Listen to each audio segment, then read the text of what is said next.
If we can get to a point of acceptance and say, hey, I understand maybe I didn't deserve that. I understand, yes, it's my income and it would be nice to spend it in these ways, but what do I really want? Yeah. Just take a moment. What do I really want? Because if we don't ask ourselves that question, we will sacrifice what we want most for what we want right now. And that Yeah. is the problem. Discussions in this show are for entertainment and educational purposes only and should not be construed as specific recommendations or investment advice. Always consult with your investment professional before making important investment decisions. Securities offered through registered representatives of Cambridge Investment Research Incorporated, a broker-dealer, member FINRA, SIPC. Advisory services through Cambridge Investment Research Advisors Incorporated, a registered investment advisor. Cambridge and SmartPro Financial are not affiliated.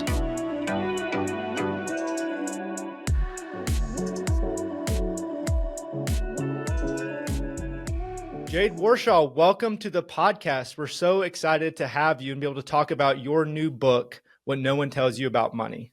Thank you so much, Rick. It's so good to be on. I'm grateful.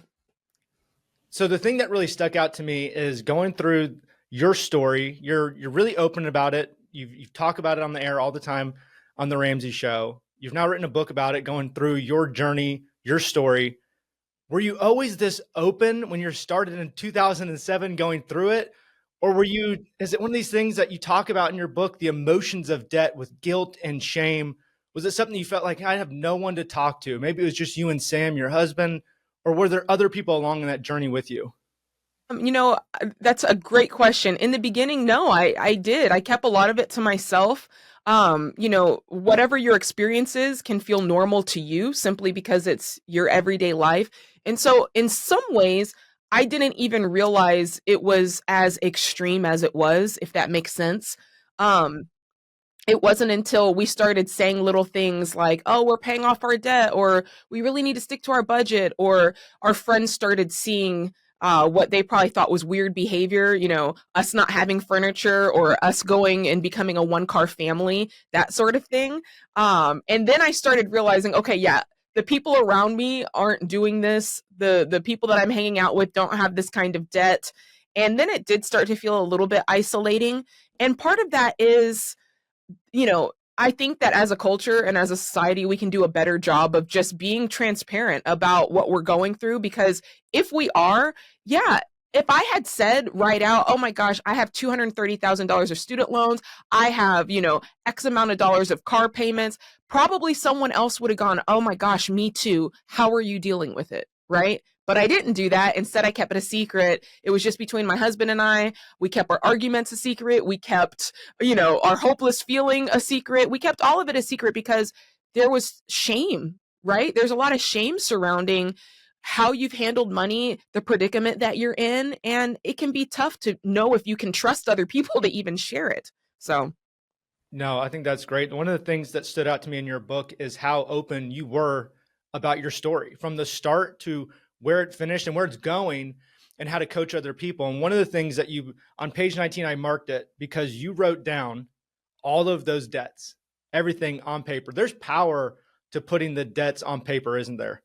Of course. Yeah, I wanted to be as open as I possibly could with this book. Because like I said, I know how it feels to feel isolated, to feel like you're the only one, to feel so much shame over what you've done. And I wanted people to see, hey, you're not alone. And hopefully you'll look at my list of debts, my husband and I's list of debts, and you'll go, okay, mine's not that bad. Or maybe yours is that bad, but you'll at least have the hope that you can get to the other side of that.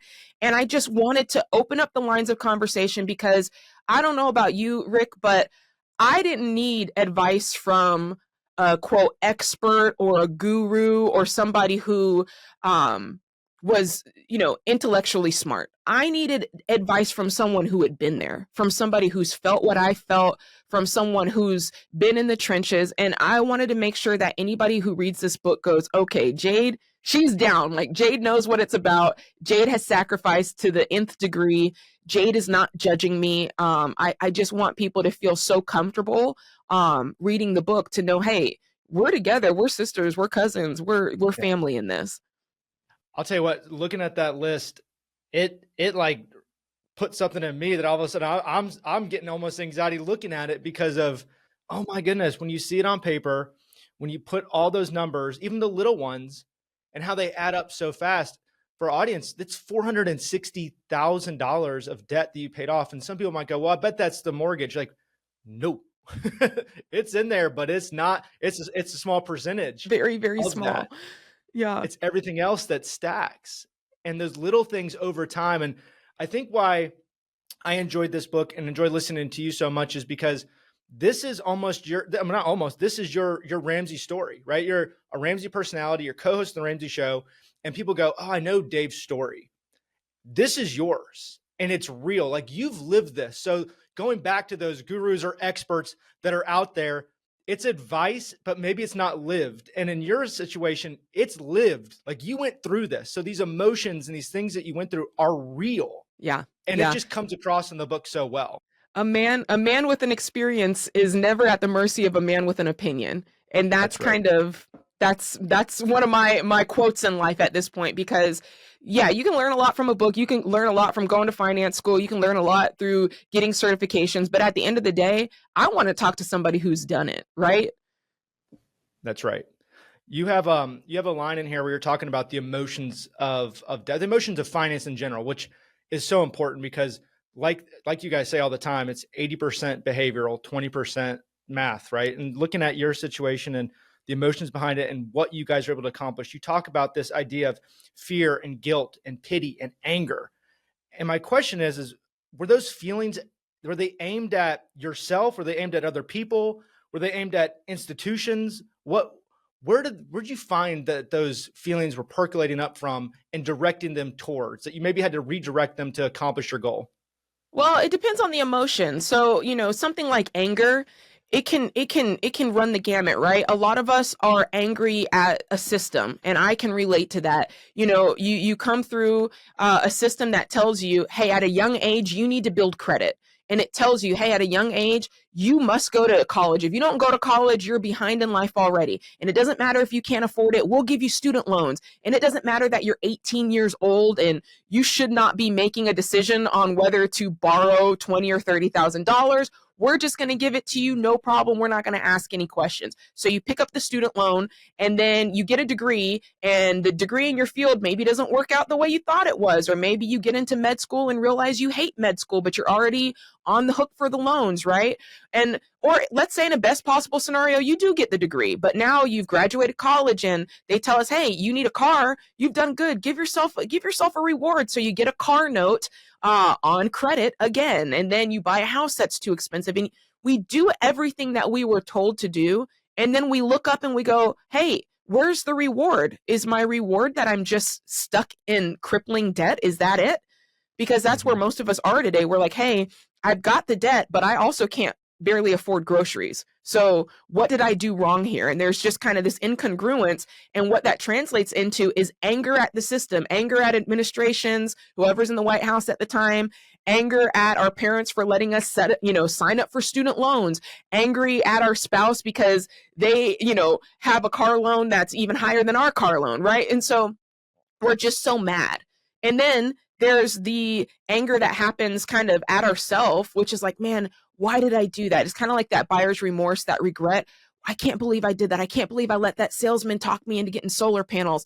I can't believe that I signed up for that car. I knew that was too expensive, right? So we're angry at ourselves. That starts to feel like guilt.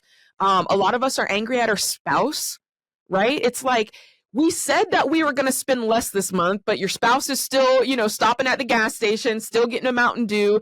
And it's so much. It feels overwhelming. We're mad because our kids, they need, cleats for football, and they need extra snacks for the other kids at school. So we don't just buy school supplies for our kids. We have to buy school supplies. That's enough for, right? And we can't afford it. It's just this over and over and over. We feel like we're just in a blender because of our debt and because of all of the expectations on our money and on our wallet. And that anger can completely sometimes just want to overtake us. And I talk about that in the book.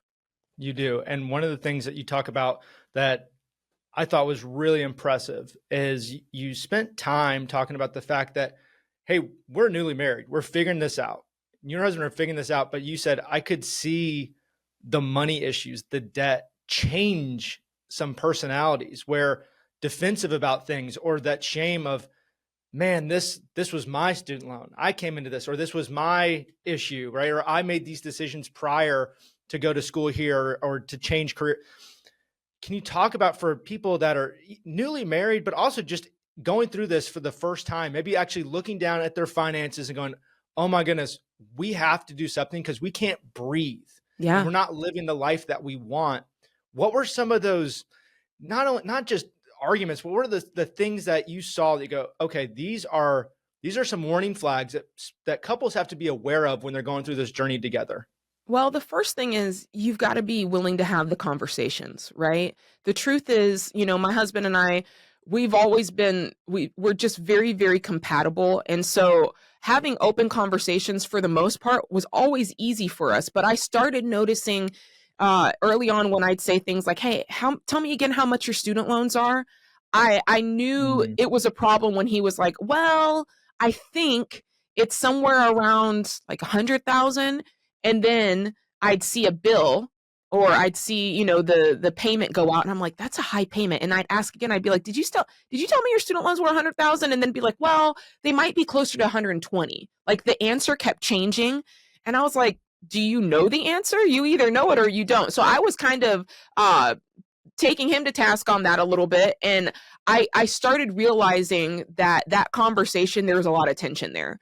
And, we were newly married. I'm young, he's young. So I probably pushed a little bit too hard, and I probably pushed in the wrong ways.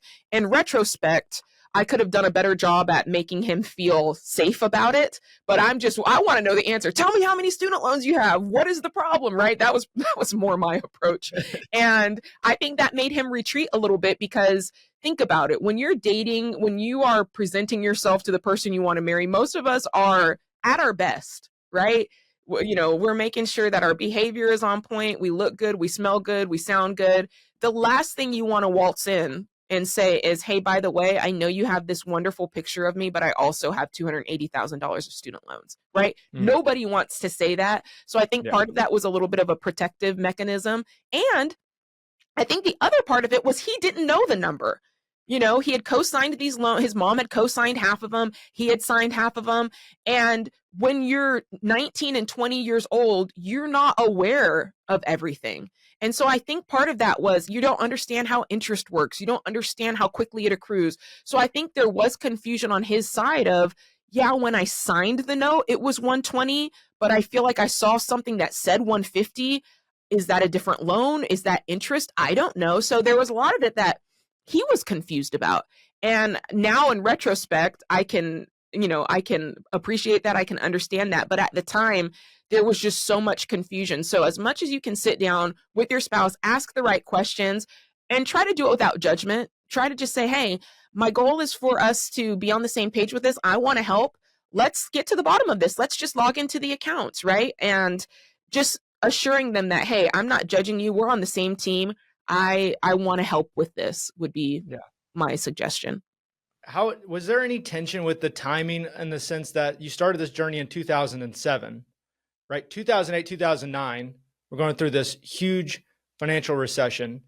It's hard to find jobs, hard to find work for a lot of people. Foreclosures all-time high, uncertainty, stock market dropping. Did you find that, man, those things just weren't a motivating factor to say, we got to go harder? Or was it scary? Did the circumstances of the times change anything in your journey? Or are you guys just head down working and it didn't matter? A little of both. So 100%, this taking place during the Great Recession was, it changed me, because everywhere I looked, it was like disaster. People were losing their house. People were foreclosing. People were losing their jobs. They were cashing out their stock market and, losing 50% of what they had. And it was scary. And I felt like I was like ground zero of that. I was one of the people who was trying to sell their house. I was one of the people who lost all the value. I was one of the people who was frustrated with gas prices because we drove a Hummer, for crying out loud, right? So we were right there in it. And I remember listening to Dave Ramsey on the radio. Podcasts had just come out, and I was listening to the Dave Ramsey podcast. And he was sitting in the studio talking about how he was buying more real estate than ever because prices were low. And at first I was like, this guy, like, I can't believe it. And he said, I positioned myself to fly above the storm. I'll never forget him saying that. He said, I positioned myself to fly above the storm. So when all hell breaks loose and everybody else is scrambling and it's the worst day ever, and he said, that's not the case for me. He said, I can do what I want to do. I am flying above the storm. And Rick, I will never forget how that made me feel. It was like the most, if I can describe it, it was the most righteous jealousy I've ever had. It was like, I want what that guy has, and I'm not even mad at him for having it. I'm just, the next time there's a storm, I want to be like him. And so I remember my husband and I taking that to heart, because the truth is, economic cycles, it's a cycle. There's up times and there's down times. And I knew I'd been around on the earth long enough to know, hey, what's going on with the Great Recession? It's gonna be okay. We're gonna hit good times again, but we're also gonna hit bad times again. And when that time comes, we're gonna be ready. And so, that was motivation big time for Sam and I to get our act together. And we did. 7.5 years later, we paid off all of the debt, and we can get into that later. But the next big storm that came was COVID. So we had 2008 Great Recession. And then when 2020, when COVID hit, Sam and I were positioned to fly above the storm. We were debt free. We had our emergency fund in place. And it was such a relief to go, okay, it's just such a reminder. It's a cautionary tale for anybody listening that the time is going to pass, and you get to decide what you're going to do with that time. The next time there's a storm, are you going to be ready? Are you going to, it's like the Three Little Pigs. What's your house going to be built out of? Let me ask you this question, because I think the conversation, the answer you just gave was so good. The question is, what made you decide to fight going through that instead of to give up?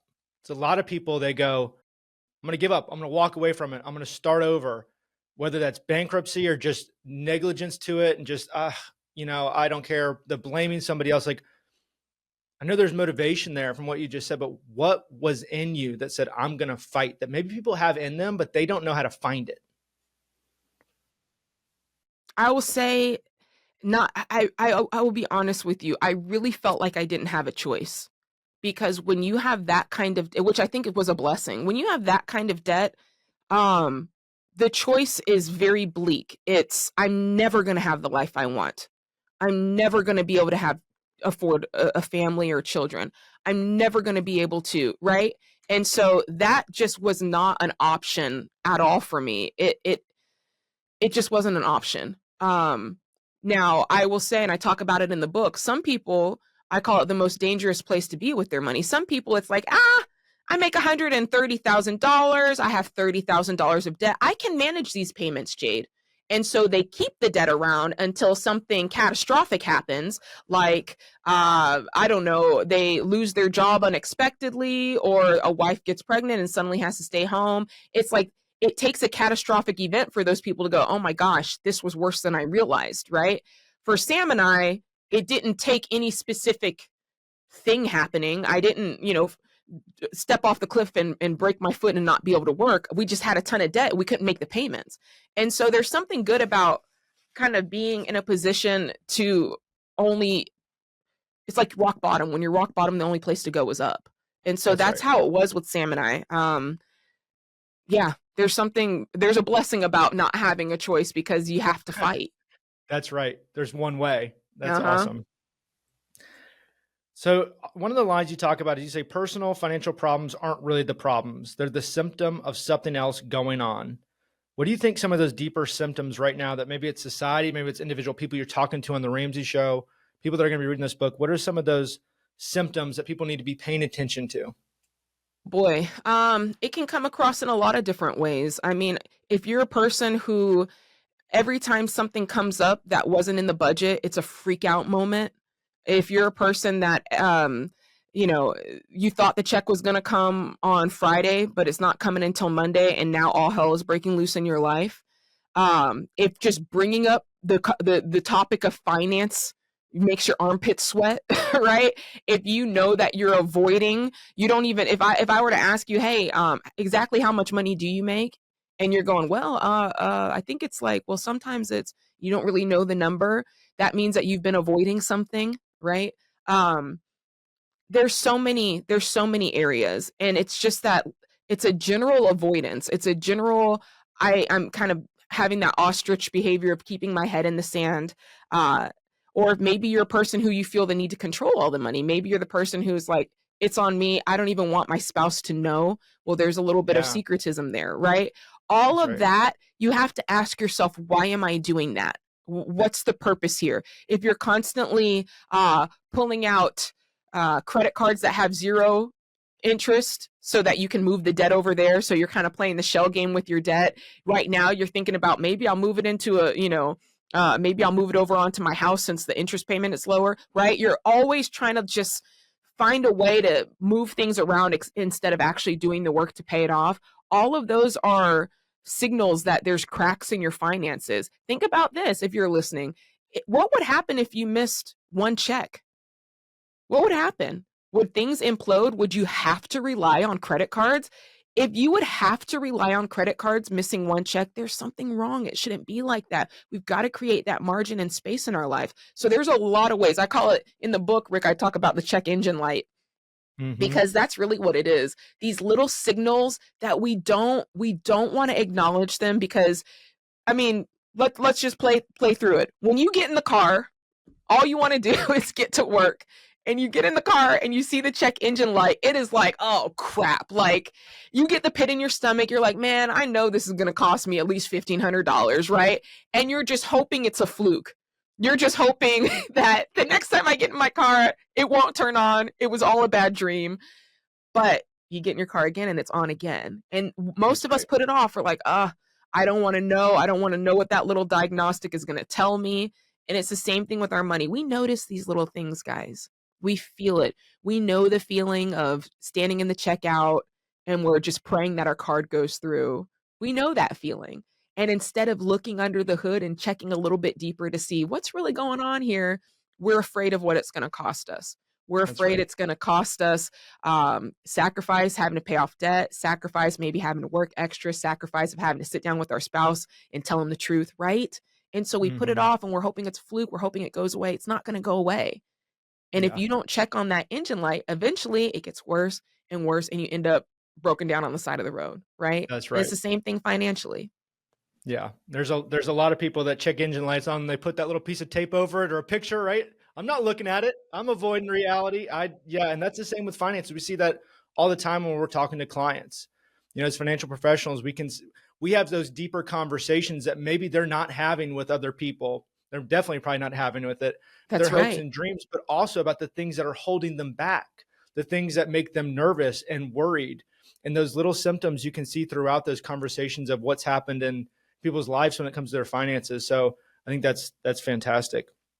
One of the things that you talk about as well is this journey from income, right? Like, there's people going back to this symptom. You could even say the folks that go, well, I can never make more money. There's nothing else I can do, and you showed, man, this is where we are at. This is where our careers were. This is what we were doing. This is where those college degrees took us. But Yes. here's what we did along the way to change those circumstances from little things to big things. So can you start us out in those 7.5 years? Where did you start in income? This is like being on the show, right? Where did you start in Yeah. income, and where did it end when you got through paying off the debt? Yeah. So necessity is the mother of invention. I think Albert Einstein said that, and it's so true. Like I said, when you have $460,000 of debt, Rick, that is a huge mountain to climb. And when we started, we were only making 30,000. Now, that is, something must happen. The necessity is we need money to pay this debt off, and $30,000 ain't cutting it. So yeah, I mean, part of it, it's twofold. So part of it was our career track, and part of it was side hustling. So career track, that's like your core income. That's like your bread and butter. This is what I makes me tick. This is maybe what I went to school to do, that whole thing. So for us, it was entertainment. And when we first got married, I was working at the mall and substitute teaching, and my husband was doing studio work here and there. Okay. And so first thing was, we need solid jobs because this $30,000 deal isn't working. So we started working on a cruise line, Royal Caribbean Cruise Line. It was the most money we'd ever made. And that was kind of the first bump up of like, okay, now we're making a little bit more of a normal salary. And from there, it was really about stopping and going, what's our next step? And I think so many times you get a job and you're happy to have that job and it feels like a blessing. And then it's kind of just like tunnel vision from there. But with us, we knew making this salary, it will take us forever to pay off this debt. So we were never satisfied with the salary that we were making. So we were always looking, okay, what's the next step? So when we started out working on the cruise line, we were working for Royal Caribbean. And as we were on the ship, I would see these other entertainers come on the ship, and they were kind of like solopreneurs. They would get hired to do their show, and they made more money than us. So that the light bulb went off. I was like, okay, I need to do what they're doing. So I would sit with those entertainers and I would ask them questions. I'd figure out, what do I need to do? How do I put together my own show? And so I did it. My husband and I put together our own show. Now we started doing what they were doing. Now we were making double, triple the income. Great. Then from there on, it was like, okay, this is still a good income, still not going fast enough. So what I was doing here is you always have to reverse engineer it. You always have to say, if I go at this rate, does it get me where I want to go in time? And so even now that I was making 2x what I was making before, it still wasn't going to get me to the goal fast enough. So that means I got to keep climbing. So from there on, I said to Sam, I said, hey, we're making a really good income. This is great, but still going too slow. What can we do? Well, maybe we can open a talent agency. That'll make us more money because we can like duplicate ourselves. So we started a business. So all of that to say is this did not happen overnight. Growing your core income, I just want to encourage somebody. That is a journey that can take years. For you, it could be certifications. For you, it could be going back to school. For you, it could be moving to an area where there's more job opportunity, right? For us, that was the path. Yours could look different, but still, please, please, please invest in growing your core income. The other side to that was side hustles. Like if you're paying off debt, especially if you have a high number, side hustles, guys, are par for the course. You can't get around it. And so Sam and I, we'd be on ships for a while, but then we'd be on land for a while. And when we were on land, we got busy. We were training dogs. I was making cupcakes when we were doing voice lessons. At one point, I worked at a place installing tint on windows. The worst job I ever had, but you made a little bit of money and it didn't take very long. And Sure. So that's all I can do to encourage you is you have to look at the numbers and you have to go, am I satisfied with this? Because that's the only determiner there is. If you're satisfied with it taking 4.5 years to pay off debt, fine. If you're satisfied with, what your journey is, that's fine. But I wasn't satisfied. I knew with the amount of debt that we had to go to extremes, and we did. And that's how we did it, Rick. Discussions in this show are for entertainment and educational purposes only and should not be construed as specific recommendations or investment advice. Always consult with your investment professional before making important investment decisions. Securities offered through registered representatives of Cambridge Investment Research Incorporated, a broker-dealer, member FINRA, SIPC. Advisory services through Cambridge Investment Research Advisors Incorporated, a registered investment advisor. Cambridge and SmartPro Financial are not affiliated. So as that income's growing, opportunities growing, you have a business, how did you avoid what you call in the book the deserve trap? We are going through this 7.5 years and hey, you know what? We're doing pretty good. I don't think we have to be as diligent on this debt thing or work it as hard as we have. Okay, you go almost talk about what you mentioned at the beginning of, hey, I make 130,000, I can manage the rest of this away. It's not that big of a deal. How did you avoid the deserve trap of I work hard, I deserve this? Well, I'll be honest with you. I don't know if I completely avoided it. I saw it play out a couple of times and then I learned from it. And that's why I'm writing about it, because I do know that it's a trap. I have fallen into it. So yeah, that anger that we talked about earlier, Rick, it does lead to that feeling of I deserve, right? Remember, the best thing I can relate it to is remember in COVID, we were all cooped up. We all had to stay at home. And after a while, people were just kind of wanting to revolt. And so we had this whole trend that popped up that was called revenge spending. It was Yeah. like, I deserve this. I've been cooped up at my house. I'm going to buy those Lululemon sweatpants. You know what I mean? That's And it. I'm going to go. More people, Lululemon sales went through the roof. Amazon went through the roof because people were like, I have to find a way to feel like I deserve something in all of this. So we spent money. And a lot of us spent money we didn't have. Some of us spent money we did have, but we should have spent it in a wiser way, right? And so when anger gets pent up like that, that's what happens. We start saying, I deserve. I work hard. I got my degree. I did everything I was supposed to do. Yeah, I deserve that car, and I know that it's not smart, and I know it's not wise, but I deserve that car purchase. Bob at work, he has it, like I should have it, right? And so the I deserve of what I deserve, then we look out, right? We make the mistake of starting to compare ourselves with other people, and we go, well, like I said, if my neighbor just put in a pool, we live in the same neighborhood, we're probably making around the same money. Um, if he deserves it, I should have it too, right? And so there's that part of it. And then there's the I don't deserve this, right? The I don't deserve this, which is, well, again, it can be comparison. It can just be a hard time in life. Maybe your business partner did you wrong. Maybe your spouse divorced you after 10 years and you're left holding the bag. You're left paying for the debt. You're left taking care of the kids and you go, I don't deserve this. And so as a result, all of those emotions, all of that feeds into how we handle our money because it is emotional. Things Sure. happened to you and things happened to me and people did us wrong and things didn't turn out the way we thought. And all of we're playing ourselves if we forget that factors into what we are and are not willing to do with our money. Right. Yeah. And so what happens, Rick, is somebody like me floats along and is on a radio show or on a podcast, or you see me on YouTube and I tell you, you need to pay off your debt. You need to, sacrifice. You need to get a side hustle and da da da da da. And you're looking at me like she has no idea what I've been through. And she's telling me that I need to pay off my debt. Right.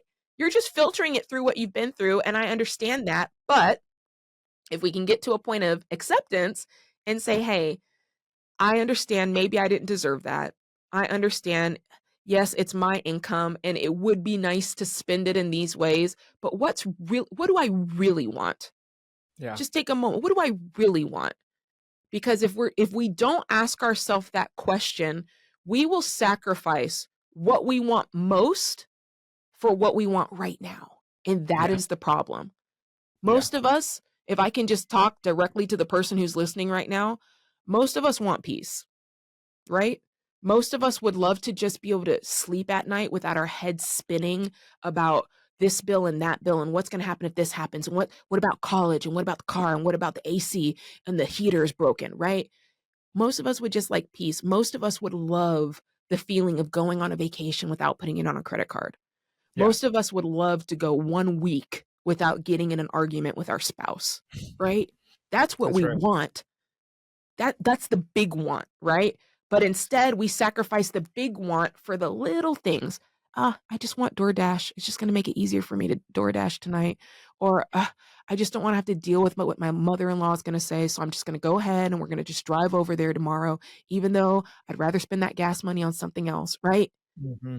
We make these little sacrifices to get what we want in the moment instead of remembering what's the big picture want. So just putting that out there. No, I love that because, one of the things I was going to ask is 7.5 years is a long time. Someone like me, my attention span is, I'm thinking 7.5 years. Oh my goodness, to do anything. A lot of people are going, I can't do it. I can't do it. But I think having that long view of where are we going to be in the future? As you guys say, what's the desired future? Like, where do I want to be? Right. And for a lot of people, it's I think I heard Dr. John Deloney say this, where he was talking about at 42, I want to have this degree, and he was having a conversation but it's going to take this long and it's this expensive. And he said, his wife said, no, that's you're saying the wrong thing. You're going to be at 42. At 42, do you want to have this doctorate? And he went, oh, I'm looking at it differently. You're going to be 7.5 years in the future. Do you want to have $400,000 in debt still? Do you want to have those same feelings and emotions and restless nights that you talked about and conversations that are not leading anywhere fruitful? because they're going to still happen if you don't attack it. But having that long view allows you to see almost into the future of where are we going. And my question is going to be, how did you stay motivated? Or where do you see people when you're coaching? People lose motivation in the baby steps or in the process. You go, okay, I saw this, I felt this, avoid it, and here's how. Or where do you just see that in the process along the way? People maybe lose that long view, lose that vision of where they're trying to go. Well, the way to stay motivated is there's the practical side of it, and then there's like the kind of philosophical side of it. So the philosophical side is kind of what you were touching on, which is I tell people all the time, the time is going to pass.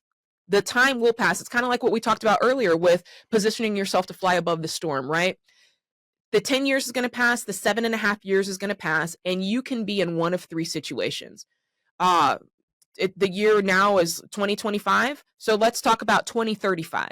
In 2035, you could be exactly the same. You could wake up in 2035 and be doing the same thing, playing the shell game, trying to move the debt over here, thinking about debt consolidation, feeling like things are still kind of fine as long as you can make the payments, right? But not really getting ahead, because that's where you are right now. Or things could be worse in 10 years. 2035, if you don't do anything today, things could be far worse for you. Your debt will have caught up with you. You might be contemplating bankruptcy. Let's say something happened and you came up with a diagnosis, or your spouse came up with a diagnosis and you didn't have any money saved because you never started, and things are starting to hit the fan.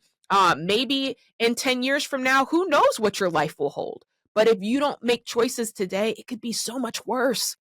Mm-hmm. Or today, you could hear Rick and I talking, and you could go, you know what? Yeah, I'm going to make some moves. I'm going to start doing the things that they're teaching. I can make my situation better. I'm going to bite the bullet. I'm going to make the sacrifices. And you could wake up 10 years from now in 2035, hardly even recognizing the person you used to be, because your life looks so different. You haven't had debt in 5 years. You haven't made a payment in 5 years. You stopped messing with car payments and you've been paying cash for cars ever since. And because of that, you've been able to invest. And if I were to look in your stock market portfolio, I might see $150,000 sitting in there. I might see a little bit more sitting in there. Maybe you've made progress and you finally made a down payment on a house, and you're the first person in your family, in your lineage, to ever buy a house. Do you see what I'm saying? So much can change. So that's the philosophical side of it. The time is going to pass anyway. Now, the practical side of it is, if you lock in today and you say, you know what, I'm going to start making the changes, and you know you've got a journey in front of you, whether the journey is 2 years, which, by the way, that's the average. Let me just drop that in there. Most people who say, you know, I'm going to pay off my debt, they're able to do it in 24 months or less. All right. That's the truth. Or maybe you're a little bit different. Maybe you're like Sam and I, and your journey is longer. Maybe your journey is going to be a 4-year journey or a 7-year journey. That's okay too. The practical way to lock in is you've got to set up milestones to reward yourself. You have to be able to say, hey, when I pay off this $20,000 of debt, here's the way I'm going to reward myself. After we trade that car in, and I know it's going to be painful to trade in that car. That was the car I got as my graduation gift. Here's how I'm going to reward myself. Now, the key is these rewards can't throw us off track, right? They're just little nudges so that we can feel that dopamine and say, yes, I did a good job, and want to keep going. You've got to set up daily habits that are going to help you, right? It's like atomic habits. If you're trying to lose weight, you can't keep Oreos on the kitchen counter because you're going to eat them. That is just human nature. So let's set ourselves up to win. Let's make sure we have a budgeting app on our phone. Let's set reminders to check in with the budget. Let's make our lunch ahead of time so that we're not tempted to go to In-N-Out Burger, right? All of those things, daily habits, setting ourselves up to win. Mental check-ins. We got to check in mentally because, like I said before, it's an emotional journey, and some of us are carrying more than others. Some of us had an abusive first marriage where the person, was abusive with the money and abusive in other ways. And it's very hard for us to trust. It's very hard for us to consider the idea of taking savings and putting it towards debt, right? That's tough. You need help with that. You might need to see a counselor, right? So those mental check-ins, and for others of us, it's simple mental check-ins with our spouse or just with ourselves. How am I feeling? When my husband the other day asked me, what did I spend that $58 on at Target? Why did I get so about it? Right? That's a mental check-in. What caused me to get so defensive? What caused me to get so defensive when I read that post on social media about them getting a raise? And it just made me so mad. Why was that? Right? All of that's so important. Those are just some of the tools. You can, pick up the book to get the rest of them. That's right. So I want to dig a little deeper here for a moment too, and ask you. I mean, it sounds like personal question. Everything you've laid out has been personal, your journey. But one of the things that you do in your book is you quote a lot of scripture.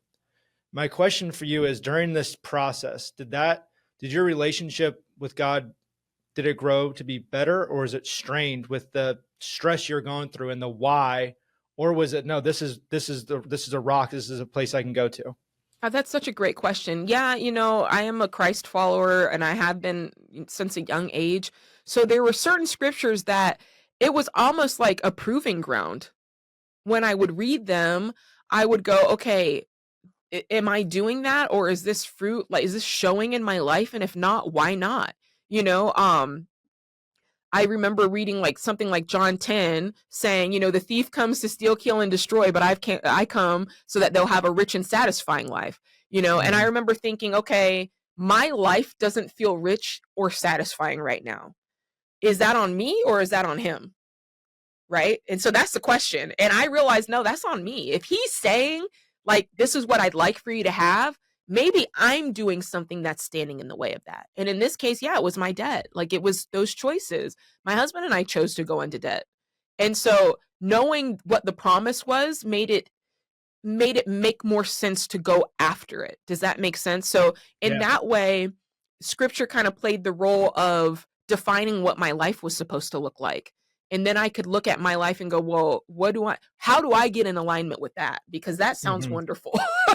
Yeah. So there were those sorts of moments. And then there were the moments where it was really instructional. Like I said before, it's so easy to look around and say, I'm not where I should be. I look at social media and people are buying houses. I go to work and the women my age are having babies.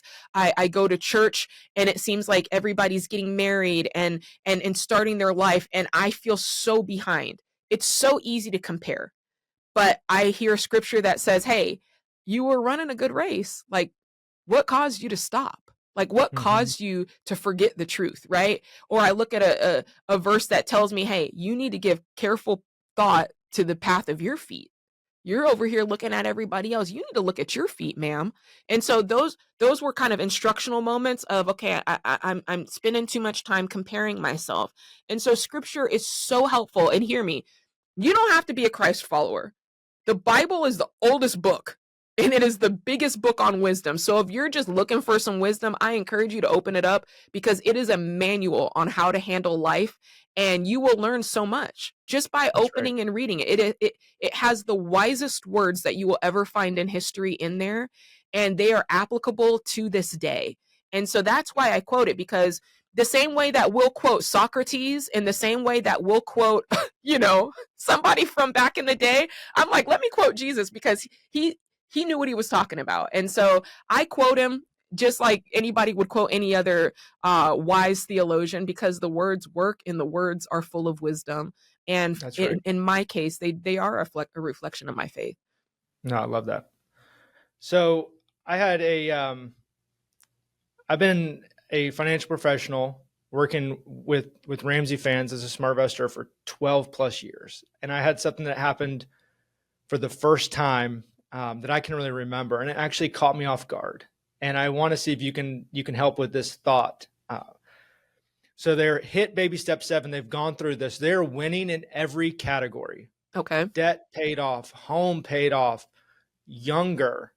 Their accounts way above where the average would be. Winning in every way. Family. They're in baby step 7 and they felt lost. What do we do now? We don't get it. If we just keep doing this, do we just keep saving money? Is this what we got to? And I didn't quite know how to answer that. And because it caught me off guard of like, you're winning in every way. What are we like? You've hit it. You've done so well. Like if you just keep doing what you're doing, even if you reduce your contributions to investment accounts, you got this. And there was a sense of like, we've been on this journey this journey that you guys have been on for 7.5 years, paying off the debt. Like, we've been fighting and in the trenches, and now we can lift our head up, look around, and we're winning in these other ways, but it doesn't have that same, I don't know if it's the same motivation or the same reward when things are, I didn't know how to really combat that thought. And so as somebody who has gone through this, has won with money, come out on the other end, and is in a position of authority on finances that you're in now, I know you've talked to people that have been in baby step 7 that felt a little lost of Yeah. what's next. Can Um, you give some guidance to that? I can. There's a couple of things that come to mind, and it just depends on the person, so I'll kind of run through them. First thought is the why, right? We talk about that a lot, and a lot of times we talk about the why as the motivator, but we need to also talk about the why as the place of contentment as well. Some of us can be a person where the goalpost is constantly moving. Here's what success is, and then I get to that and I move the goalpost over here. No, now this is what success is, and then I move it over here. No, now this is. And if you live like that, you'll never be satisfied. You'll never be content because it's always about the next, the next, the next. But a why is also marks as a finish line, right? Mhm. I had a why, and I it was so clear to me. And once I accomplished it, I could go, I did it. I did it. And that's a good feeling. So that's one thing. Has your why been your motivator? Only been your motivator and not been your finish line is one thing to ask yourself. Next thing, and as I hear this a lot, Rick, which is, and we have to be so careful. Sometimes when there are other things, other factors in our life that need help or need work or need attention, it can be easy to pour ourselves into something else as a way to not look at those other things. And maybe at first it starts as, you know what, this really is the main priority. So I'm going to start here. But after a while, it kind of starts being a distraction of, I started here and I could go ahead and put the money thing down because I've got it. It's on lock. I've solved the problem and I could move on to the other things. But the other things feel so daunting that we keep our focus on the money journey for too long. And it's like, are you using that as a distraction to work on things in your marriage? Are you using it to be a distraction from the fact that your kids are getting older and you're going to be an empty nester? Like, right? Making sure that we're not using that as a distraction. So that's thing number 2. And another part of it, I would just say, is just making sure and understanding that, and I'll say this because it's so true. I do think that when you have financial peace, it is an indicator that, okay, I have created health in this area. I have created healthy boundaries in this area. I have created a level of function that is like good. And when you create that in your life, that freedom, that peace, that I say it in the book, freedom begets freedom, peace begets peace. You want it in other places. And like I said before, it kind of tags onto that last reason. It can feel like, okay, I've got this. If I let go of this, now I have to start thinking about the other areas that want that same peace, whether it's my health, whether it's my marriage, whether it's my spiritual life. And I can tell you, after reaching financial peace, I had a moment of, woohoo, everything's great, everything's great. And then I had a moment of like, what's wrong with me? Like I'm kind of like coming apart a little bit and I don't know why. And it was Mhm. because I needed to deal with all these other things that I had kind of shut off. I'd kind of shut the switch off on all those other things solely to focus on the financial, like, gotta do it, gotta do it, gotta do it. And now my body was like, okay, you're safe now. Why haven't you dealt with all these other things? And there was kind of just this moment happening. And I had to pop into some counseling to figure that out. And when I did, it was the best thing ever because then I was finally able to put to bed some other issues. The financial stuff wasn't distracting me anymore. It wasn't keeping it at bay anymore. I could actually dig in. Okay, what are some areas that still need help in my marriage? What are some areas that I still need to work out with my parents? What are some areas I still need to work out with, my inside of me? And I did that work. And then you're finally like peaceful, not just Yeah. on the money side, everything. It's all encompassing and it's great. You just got to do Yes. that work. Yep. 2007 is a long time ago. Right now, so many people have an amazing amount of tools and resources that maybe weren't available then to start their journey. If they're listening to this going, okay, I got to get real. I got to get going on these baby steps. I got to get this debt paid off. I want that peace and freedom that we just spoke about. What are the tools that you wish you had then that exist right now for someone to tap into? Absolutely. So Rick, when I was starting, the digital stuff was just starting to pop off. Like I said before, podcasts were just becoming a thing. Back then, I had to do a budget on pen and paper. I was never really a spreadsheet person. I suppose I could have opened up an Excel spreadsheet, but I wasn't really that person. So we were doing the budget on a ledger or on a notepad, and it made it very difficult, but we did it anyway. And nowadays, the tools that are available, the one I use is called Every Dollar. It's not just a budget. It is a budget in there, but it also gives you the same plan for your money that I worked, which is the 7 baby steps. So it's always reminding you what to do next in that plan. Whereas back in the day, I had to remember based on something I heard on the podcast. I'm like, what did Dave Ramsey, I don't know how well your listeners know him, but he came up with the 7 baby steps, 7 steps to financial peace. And the 7 steps in and of themselves are kind of easy to remember, but it's all the nuanced stuff, Rick, that can make it difficult. It's like, wait a second, what was the person? Did he ever tell me a percentage that I was supposed to, save? Did he ever tell me when I go get a car in cash, like, how am I supposed to do that? Right? You're always wondering these little details. And back in the day, I was just trying to listen to a podcast to, rewinding it back to try to get the information. Now it's in your pocket through this app.